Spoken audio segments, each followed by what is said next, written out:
Kita masuk ke segmen yang ketiga, yang mana merupakan segmen yang terakhir. Di sini ada dua bagian. Yang pertama adalah bagaimana Anda bisa membangkitkan bilangan acak, begitu ya. Dan yang berikutnya, yang kedua, setelah Anda dapat bilangan acaknya, Anda membangkitkan variat acak. Nah, di sini saya tekankan bahwa metode yang diberikan di kuliah minggu ketiga ini merupakan introduksinya. Jadi hanya ada satu pembangkitan bilangan acak, begitu ya, dengan metode LCG atau Linear Congruential Generator, dan metode pembangkitan variat acak baru menggunakan inverse transformation. Nah, selebihnya akan kita pelajari di kuliah minggu yang keempat. Di sini kuliahnya lebih menekankan kepada pemahaman konsep Anda, apa hubungannya antara bilangan acak dengan variat acak tersebut. Oke. Nah, sekarang begitu ya. Sebelum kita masuk ke pembangkitan bilangan acaknya tersebut, saya coba gambarkan begitu ya. Sekali lagi di sini kita lihat antara ya, tadi kita punya di sini kita sudah punya X gitu ya, sumbu horizontal adalah X, variat acak ya. X adalah variat acak, ini adalah Fx atau CDF atau cumulative density function, yang mana nilainya sudah berada di antara 0 sampai 1. Nah, ini khusus yang saya gambar ini khusus untuk distribusi eksponensial ya. Nah, jadi tujuan kita sekarang, Anda diberikan nilai dari Fx, atau sekarang kita ganti menjadi Ux karena Ux juga merepresentasikan probabilitas di mana nilainya adalah 0 sampai 1. Nah, sekarang kalau Ux-nya diberikan, misalnya ini Ux bintang begitu ya. Nah, maka berapa X bintangnya tersebut? Nah, sebetulnya secara intuisi begitu ya, yang sudah Anda pelajari baik di kalkulus maupun kuliah SMA ya, itu bisa kita dapatkan dengan inverse gitu ya. Nah, sekarang kita harus belajar dulu bagaimana cara membangkitkan bilangan acak. Nah, ini pun sama. Kalau di software yang nanti akan kita pakai baik Arena begitu maupun mungkin kalau sempat yang lain, itu sebetulnya sudah di ada modulnya ya. Bahkan di Excel pun Anda bisa menggunakan fungsi RAND begitu atau RAND, buka kurung tutup kurung.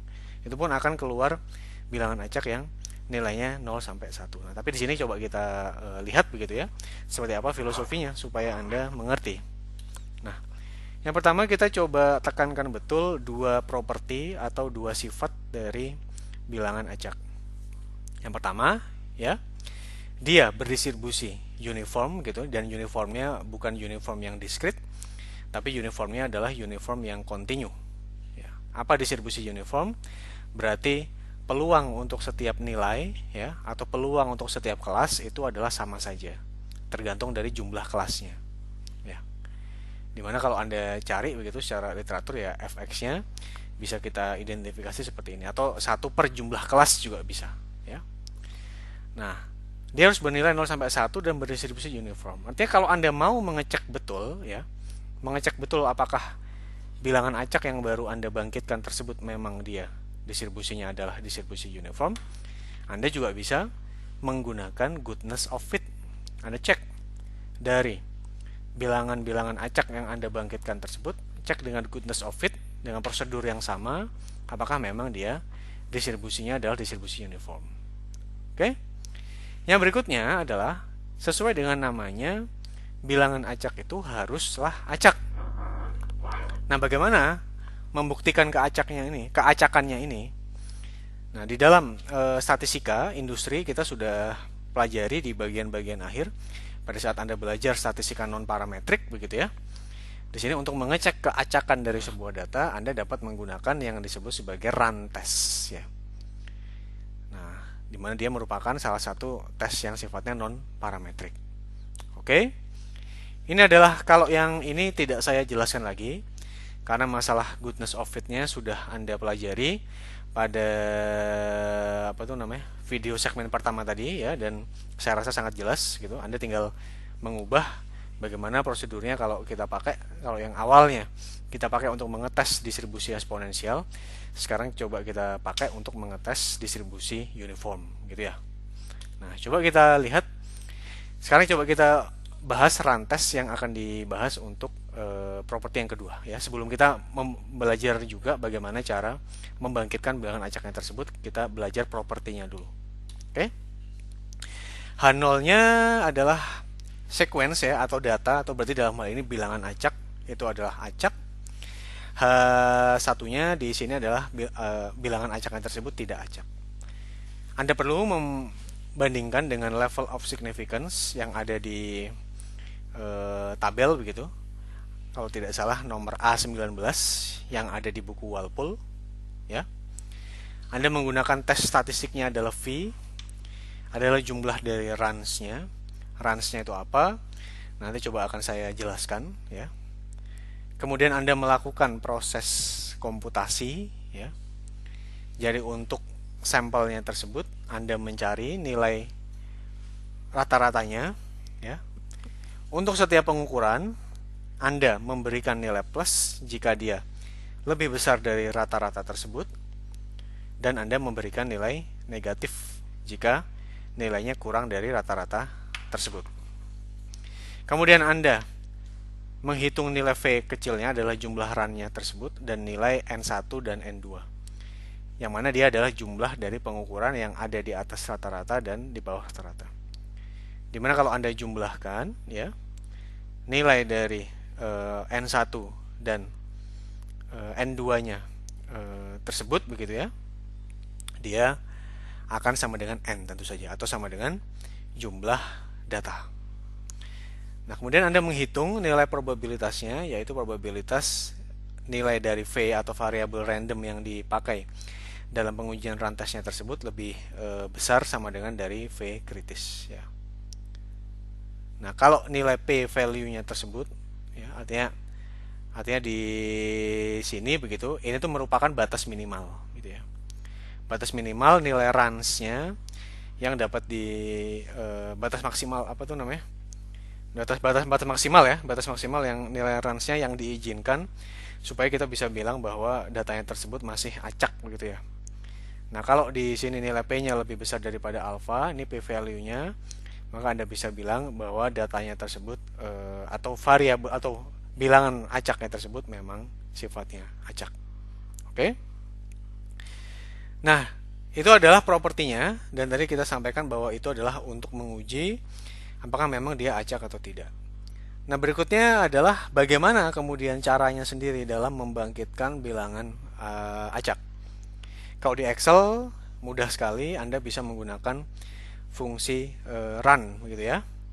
Nah, sedangkan kalau di secara manual, di sini perlu dipahami adalah bilangan begitu ya, atau bilangan atau angka yang dihasilkan oleh pembangkit bilangan acak tersebut sebetulnya tidaklah benar-benar acak.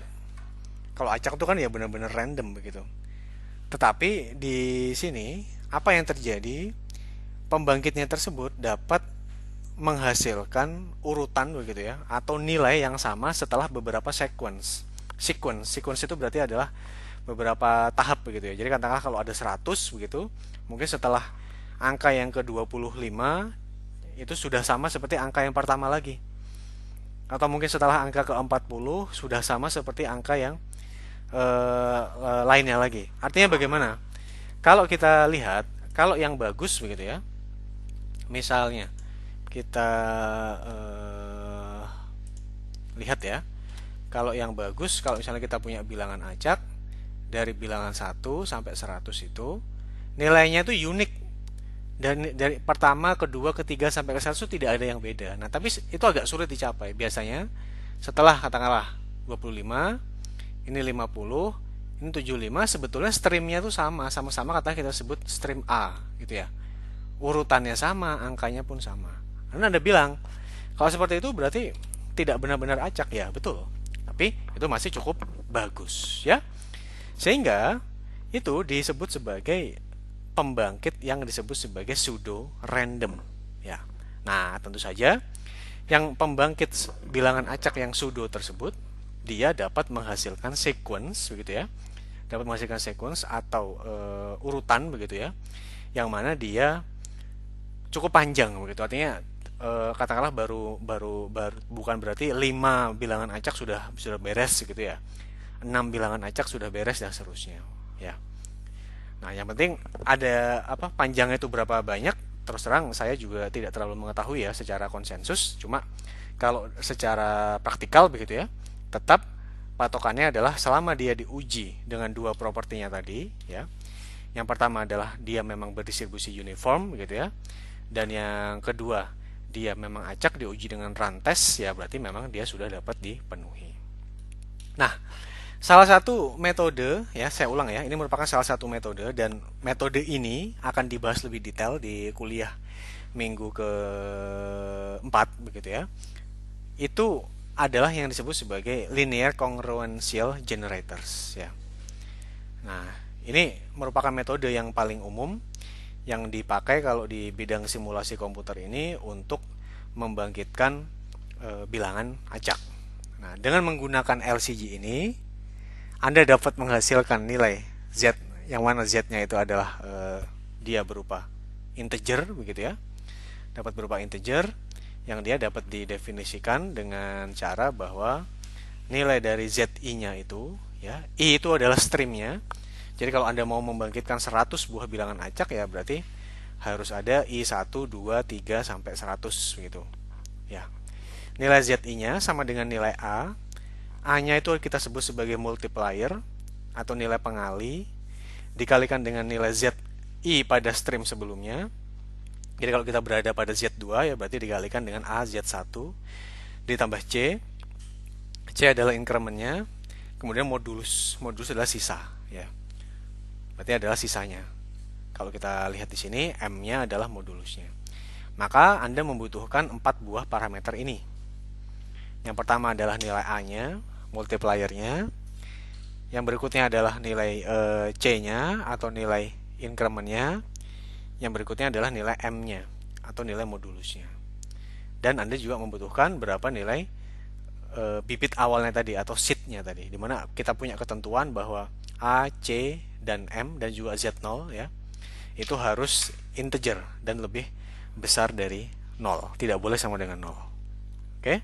Kecuali Z0, Z0 boleh-boleh saja kalau sama dengan 0. Tapi kalau A, C, M tidak bisa. Oke?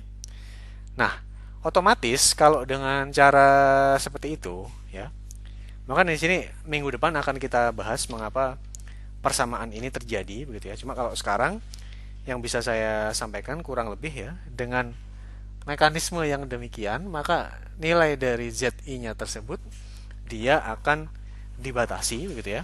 Nilai akan dibatasi nilainya dari 0 sampai dengan M-1. Nilai M-1 adalah nilai maksimalnya. Nah, ini pun sebetulnya sudah berdistribusi uniform. Tetapi nilainya ini kan bisa lebih besar dari 0. Padahal Anda tadi membutuhkan bilangan acak yang tidak hanya berdistribusi uniform. Kalau distribusi uniform kan boleh nilainya berapapun, tidak harus 0. Tapi di sini Anda juga membutuhkan dia berdistribusi uniform dan juga nilainya 0 sampai dengan 1. Nah, makanya kalau Anda mau mencari, ini kan pasti diskrit ya kalau yang ada di sini. Nanti Anda akan lihat bahwa nilai dari ZI yang sudah kita bangkitkan dengan LCG-nya tersebut, dia bersifat diskrit. Ya. Nah, caranya bagaimana? Kalau kita mau mengubahnya ke distribusi uniform yang dia itu continue. Nah, maka caranya adalah di sini Anda bisa mencari bilangan acaknya pada setiap streamnya tersebut. Kita sebut sebagai UI ya. Dia merupakan tadi, ini juga seed kita sebut sebagai bilangan acak Z gitu ya. Kita bagi dengan modulusnya. Karena dia maksimum gitu ya adalah M-1-nya tadi.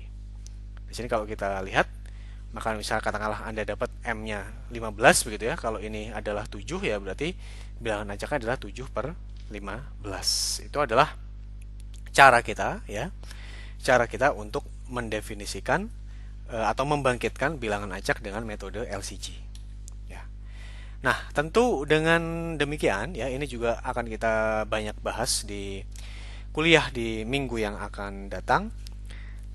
panjang siklus maksimum dari LCG-nya tersebut adalah M kecil atau sama dengan nilai modulusnya. Nah, maka untuk bisa merealisasikan nilai dari modulusnya tersebut, kita harus bisa memilih berapa nilai A, C, dan M yang bisa dipakai untuk pembangkitan bilangan acak ini. Dan bagaimana cara memilihnya itu juga merupakan sebuah teknik begitu ya, yang Anda akan banyak pelajari nanti pada saat kuliah di minggu keempat ya. Nah, biasanya kalau kita lihat di sini ya, kalau kita lihat di sini jumlah sequence yang panjang tersebut bisa kita bagi dalam beberapa segmen yang kita sebut sebagai stream begitu ya. Dan kita bisa membagi pembangkitnya tersebut dari bilangan acak tersebut dalam beberapa stream. Nah, yang pertama begitu ya, kita perlu menentukan berapa banyak bilangan acak yang perlu kita buat. Yang berikutnya untuk melakukan proses generasi terhadap keseluruhan streamnya tersebut ya. Di sini kita bisa menggunakan beberapa metode nanti ya. Dan streamnya bisa kita pilih nilai seednya yang berbeda-beda. Oke? Nah, ini contohnya. Kalau Anda membangkitkan begitu ya, kalau Anda membangkitkan dengan metode LCG, di mana ini nilai multipliernya adalah A-nya sama dengan 21 begitu ya. Kemudian ini adalah nilai C-nya sama dengan 3, M-nya adalah modulus ya. Nilai Z0-nya sama dengan 13. Oke? Kalau kita lihat di sini, ini adalah yang pertama, nilainya 0, 13 ini tidak kita pakai ya, karena masih belum dibangkitkan dengan metode LCG.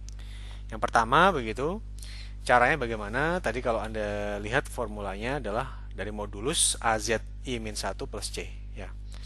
Berarti modulus kita kalikan dulu A-nya 21 atau kita gunakan Excel nanti ya. Dan seterusnya Anda dapatkan 4 dari mana 0,25 tidak lain adalah di sini adalah sama dengan 4 dibagi 16. Ini sama dengan 7 dibagi 16, 6 dibagi 16 dan seterusnya. Nah, yang menarik di sini kalau Anda perhatikan, dari bilangan acak yang dibangkitkan ini, dia streamnya hanya sampai yang ke-16 saja. Setelah ke-16, dia akan sama. Ini 0,25 lagi. Dan di sini saya kurang banyak menuliskan, tapi Anda bisa lihat nanti di Excel-nya begitu ya, bahwa dia akan sama dengan 0,4375 juga. Oke, coba kita lihat di Microsoft Excel-nya. Kalau kita lihat di sini, ya, kalau kita lihat di sini, ini sama dengan, kita lihat sama dengan modulus dari ini A21 dikalikan ZI-1 dikalikan 13 ditambah C ditambah 3 incrementnya. Di sini kemudian kita lihat dia akan modulusnya modulus 16 ya. Maka kalau kita tuliskan saja di sini katakanlah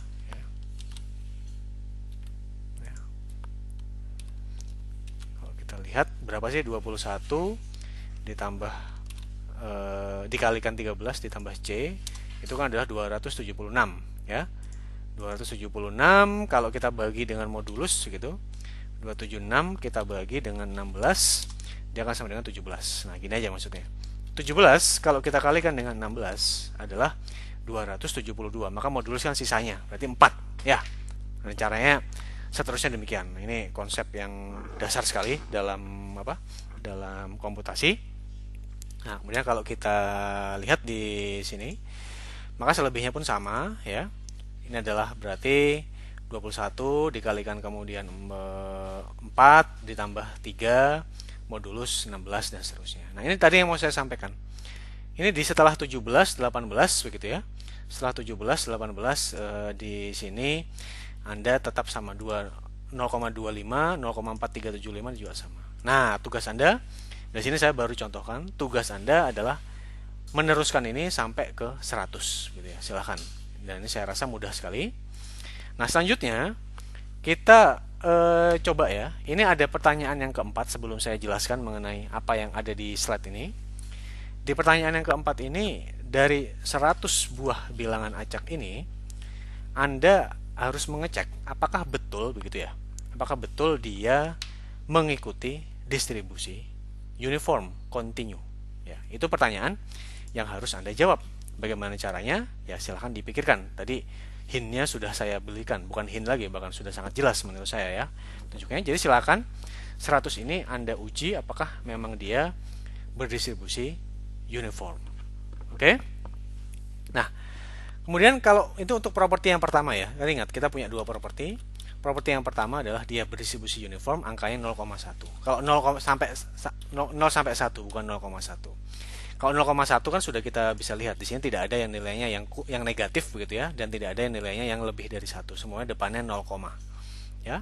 Nah, sekarang kita menguji properti yang kedua. Properti yang kedua tadi adalah dia harus acak. Nah, kita bisa menggunakan run test. Nah, run test ini agak sedikit mereview begitu dari kuliah statistika industri. Di sini kalau kita lihat maka caranya adalah yang pertama Anda memilih begitu rata-ratanya ada berapa ya. Ini saya hanya sengaja dari 20 saja karena kalau di tabel yang di buku Walpole maksimal hanya sampai 20 yang bisa kita uji ya. Dan kebetulan kita juga sampai 16 saja sudah cukup seharusnya ya. Kita lihat, kita gantikan begitu. Kalau yang nilainya kurang dari rata-ratanya tersebut kita berikan tanda negatif. Kalau nilainya kalau nilainya lebih dari rata-rata tersebut kita berikan tanda positif ya. Di sini kita lihat kalau dengan cara seperti ini maka nilai N1 plusnya, maka yang plus di sini ada 10, kemudian yang negatif juga ada 10. Kemudian V adalah jumlah runnya. Ini adalah run pertama, run kedua, run ketiga, run keempat, 5, 6, 7, 8, 9, 10, 11 ya. Total ada 11 run. Nah, maka caranya di sini adalah di sini H0 akan diterima jika nilai V besar begitu ya. Lebih besar dari 11, nilai V kritis yang ada di sini itu lebih besar daripada P value. Itu H0 kita akan diterima. Maka di sini kalau di buku nilainya itu adalah yang kurang dari, berarti tinggal Anda kurangkan begitu ya. Di buku kalau yang sampai kurang dari sama dengan 10, ini discrete begitu ya. Maka kita cut begitu, kita stop sampai dia dengan kurang dari sama dengan 10 tadi. Ini adalah 0,586 ya. Sehingga kalau kita kurangkan nilainya pokoknya kalau udah dikurangkan 0,586. Kalau di buku Walpole kalau tidak salah nilai yang di dalam segi saya tunjuk ini ya, yang lagi saya sorot ini 0,42 sekian berarti ya, 41 sekian. Nah, sehingga kita tidak punya alasan untuk menolak hipotesis awal nolnya, sehingga memang di sini bisa kita simpulkan bahwa bilangan acaknya memang dia acak ya. Berikutnya di sini merupakan bagian yang terakhir adalah bagaimana Anda bisa membangkitkan variat acak berdasarkan bilangan acak tadi. Oke. Di sini ada beberapa metode. Kita hanya akan membahas untuk kuliah yang ini dengan metode transformasi inverse begitu ya. Sedangkan untuk metode yang composition, convolution, dan acceptance rejection kita akan bahas di minggu yang akan datang. Nah, sebelum kita lihat di sini, ini adalah beberapa kuncinya begitu ya, atau beberapa hal yang perlu Anda perhatikan dengan baik untuk bisa memahami transformasi inverse ini. Yang pertama adalah metode yang paling umum begitu ya untuk membangkitkan variat acak itu adalah inverse transformation ini. Misalnya Anda hendak gitu ya membangkitkan variat acak X yang dia ini continue, dan Anda bisa merefer ke halaman 18 di sini disampaikan. Tujuannya apa? Tujuannya di sini kita lihat, kita diberikan nilai U ya atau bilangan randomnya, yang mana bilangan randomnya tersebut nilainya adalah di antara 0 sampai dengan 1. Berarti dia tidak lain identik dengan probabilitasnya gitu ya. Kalau Anda diberikan bilangan random atau diberikan probabilitasnya tersebut, bagaimana Anda membangkitkan variat acaknya tersebut? Berarti kan tidak lain adalah dengan proses inverse ya. Dengan caranya seperti itu kalau kita lihat ya, sehingga kita ingin membangkitkan variat randomnya X continue yang mana nilainya, dan kita mempunyai sudah punya dugaan begitu ya. Kita punya dugaan fungsi kumulatif fungsi kumulatif distribusinya tersebut katakanlah berdistribusi eksponensial, dan pasti nilai U-nya itu ada di antara 0 sampai dengan 1. Nah, secara umum caranya bagaimana? Caranya sebetulnya kan mudah, tadi saya sampaikan dengan inverse ya. Yang pertama, Anda harus membangkitkan bilangan acak ya, atau random number. Yang mana itu sudah kita lakukan di tahap sebelumnya. Bilangan acaknya pasti nilainya ada di antara 0 sampai dengan 1 ya. Kemudian yang di sini kita membangkitkan variat acak. Variat acaknya dia merupakan fungsi inverse. Ini mohon maaf, ini ada salah, seharusnya ini dalam kurung ya. Bukan dikalikan. Saya tekankan lagi, ini bukan dikalikan tapi dalam kurung ya. Jadi Anda diberikan U, ada fungsi inverse-nya ya, berapa nilainya. Itu adalah cara kita untuk mendefinisikannya. Nah, contoh begitu ya. Contoh kalau kita lihat, ini adalah fungsi kumulatif densitas atau CDF ya. Untuk distribusi eksponensial itu adalah 1 minus bilangan eksponen pangkat minus X dibagi beta. Beta adalah rata-ratanya begitu ya. Dari mana Anda dapatkan ini? Tentu Anda harus mengintegrasikan ya. Anda harus begitu. Anda harus mengintegrasikan yang ini. Sebentar, mana tadi? Nah, ini ya. Kalau Anda mengintegrasikan dari minus tak hingga sampai tak hingga 1 per beta E pangkat min X per beta, Anda akan mendapatkan ya. Anda akan mendapatkan fungsi densitas fungsi kumulatif distribusinya tadi, yang mana dia adalah 1 min bilangan eksponen dan seterusnya ya. Nah, sekarang kalau kita lihat bagaimana kemudian cara saya bisa melakukan proses inverse-nya tersebut. Di sini kalau kita lihat ya. Di sini ini adalah F besarnya. F besarnya ya, yang merupakan fungsi dari X begitu. Dia adalah 1 min E per X per beta ya. Sehingga kalau saya pindahkan ke sebelah positif begitu, maka dia adalah, kita punya ini adalah E X per beta, ini 1 per Fx, atau saya tulis F saja ya. Nah, Anda ingat bahwa F itu adalah probabilitas. Probabilitas sama dengan U, dan semuanya nilainya berada di antara 0 sampai dengan 1. Maka saya boleh tuliskan sekarang E ya, pangkat min X per beta sama dengan 1 min U. Sehingga kalau saya sama-sama lakukan logaritma natural begitu ya. Misalnya ini saya bikin gini, logaritma natural E per X per beta, ini sama dengan logaritma natural begitu 1 per U ya. Maka di sini akan sisa minus X per beta. Terus saya tarik ke bawah ya. Akan sisa sama dengan minus X per beta sama dengan logaritma natural 1 min U. U adalah bilangan acak. Sehingga kalau saya mencari X, tentu saja akan sama dengan minus beta logaritma natural 1 min U. Itulah asal muasal dari proses inverse ini. Bagaimana kemudian kalau distribusinya bukan distribusi eksponensial?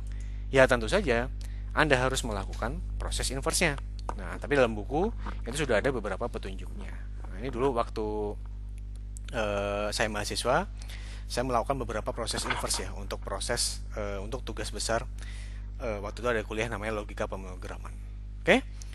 Nah, karena di sini ya 1 min U-nya tersebut pasti juga bilangan random, Anda boleh saja ini menggantikan dengan U. Ini tidak ada masalah sama sekali ya.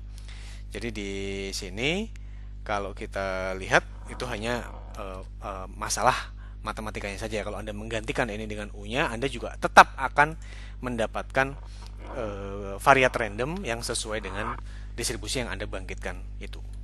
Oke? Sehingga dengan cara yang demikian, di sini sudah kita dapatkan begitu ya. Nah, sehingga kalau Anda dapatkan nilai beta atau rata-rata dari mana? Ya tentu dari data historis ya, atau dari data yang mana Anda lakukan eksperimen tersebut. Dari eksperimen sudah kita peroleh bahwa nilai betanya sama dengan 4,226 menit. Ya, ini adalah waktu, rata-rata waktu antar kedatangannya adalah 4,226 menit. Bagaimana cara mencarinya? Ya berarti sama dengan tadi, minus 4,226 dikalikan logaritma natural 1 minus U-nya ini. Anda akan dapatkan di sini. Contoh begitu ya. Kalau kita coba simulasikan begitu dengan mana tadi? Random variat gitu ya. Rn testing gitu. Kalau kita lihat ya, kalau Anda bandingkan begitu, di sini nilainya, maka nilai random variatnya berarti di sini tidak lain begitu ya, adalah minus beta dikalikan logaritma natural 1 minus U tersebut. Nah, ini Anda dapatkan sampai 100-nya itu. Nah, tadi menjawab pertanyaan yang ada di awal kuliah ini, bagaimana kemudian kalau Anda ingin membangkitkan tidak hanya untuk satu dataset, tetapi 10 dataset ya, Anda bikin random number yang baru, kemudian Anda bangkitkan lagi untuk variat random yang baru, dan seterusnya seperti itu. Oke? Nah, ini ya. Jadi kalau ini membangkitkan variat random yang baru ya, Anda harus membangkitkan bilangan random yang baru. Ya. Dan kualitas ya, kualitas dari bilangan random yang Anda bangkitkan itu akan berpengaruh begitu ya, berpengaruh terhadap apa ya, kedekatan dari parameter statistik yang akan dibangkitkan dalam percobaan pembangkitan variat tersebut. Oke? Di sini kita punya dua pertanyaan yang terakhir begitu ya. Jadi Anda harus menguji apakah variatnya tersebut memang berdistribusi eksponensial. Coba Anda tes seperti apa caranya dan apa hasilnya. Dan yang berikutnya adalah bagaimana Anda menjawab pertanyaan yang ada di awal kuliah ini. Ini kan Anda kan baru membangkitkan waktu antar kedatangan begitu ya. Bagaimana cara Anda mendapatkan waktu kedatangannya? Nah, yang sudah kita peroleh di sini. Ini kan baru random variat, ini adalah random variat untuk waktu kedatangan. Bagaimana cara Anda mendapatkan untuk waktu antar kedatangannya itu? Oke? Ini ada PR begitu ya. Ada yang harus Anda kerjakan. Yang pertama, Anda membangkitkan bilangan acak dengan metode LCG dengan parameter-parameter seperti ini. Yang berikutnya, Anda dari bilangan acak ini harus menguji gitu dua properti dari bilangan acak yang sudah diajarkan di kuliah ini. Kemudian Anda membangkitkan variat acak begitu ya untuk distribusi eksponensial yang mana rata-rata waktu antar kedatangannya tersebut adalah 5 menit ya. Anda cek apakah variat acak yang Anda bangkitkan memang dia mengikuti distribusi eksponensial. Nah, ini kemudian Anda bangkitkan kan dengan yang pertama LCG ya. Nah, yang kedua, Anda juga diberikan sebuah set bilangan acak yang jumlahnya juga ada 100 begitu ya. Nah, dengan set itu Anda tinggal mengulang langkah 2, 3, 4 ya. Coba Anda bandingkan kira-kira seperti apa. Anda hanya boleh mengerjakan dengan Microsoft Excel, tidak boleh dengan software yang lain karena saya ingin memastikan begitu supaya Anda betul-betul memahami logika dari masalah random number dan random variat ini. Karena ini sangat dasar ya. Kalau Anda agak blank di sini, saya khawatir Anda tidak bisa mengikuti kuliah selanjutnya dengan baik. Nah, kalau Anda ada sesuatu yang harus dijelaskan, tuliskan saja ada di Excel-nya. Ini format penamaannya, dikumpulkan sesuai dengan deadline yang ada di sini. Kira-kira demikian yang bisa saya jelaskan untuk kuliah pertemuan yang ketiga ini. Beberapa hal yang bisa saya berikan ringkasan begitu. Yang pertama, Anda harus tahu begitu sebetulnya Anda itu ingin mengukur apa. Tadi contoh kalau kita ingin mengukur kedatangan begitu, sebetulnya itu agak tidak memberikan makna apa-apa.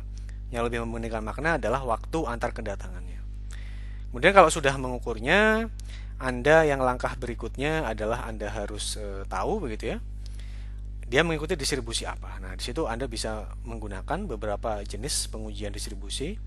Misalnya menggunakan goodness of fit ya, atau Kolmogorov-Smirnov atau apapun. Ya, saya tidak melarang nanti Anda menggunakan software, tapi yang sekarang Anda harus paham dulu apa yang ada di balik itu ya. Maka kita belajar manual dulu. Yang berikutnya, kalau sudah tahu distribusinya ya berarti Anda harus tahu fungsi inverse-nya apa. Karena kalau tidak tahu fungsi inverse-nya, Anda tidak bisa membangkitkan variatnya. Berikutnya, Anda membangkitkan bilangan acak. Lebih baik Anda uji apakah bilangan acaknya tersebut mengikuti dua properti atau sifat dari bilangan acaknya tersebut. Dan yang terakhir tinggal Anda bangkitkan. Nah, baru kemudian kita masuk ke simulasinya. Nah, untuk masalah simulasinya itu murni tergantung seperti sistem seperti apa yang Anda inginkan. Artinya logika banyak dipakai dalam membuat model-model simulasinya tersebut. Itu yang dapat saya sampaikan untuk pertemuan ketiga.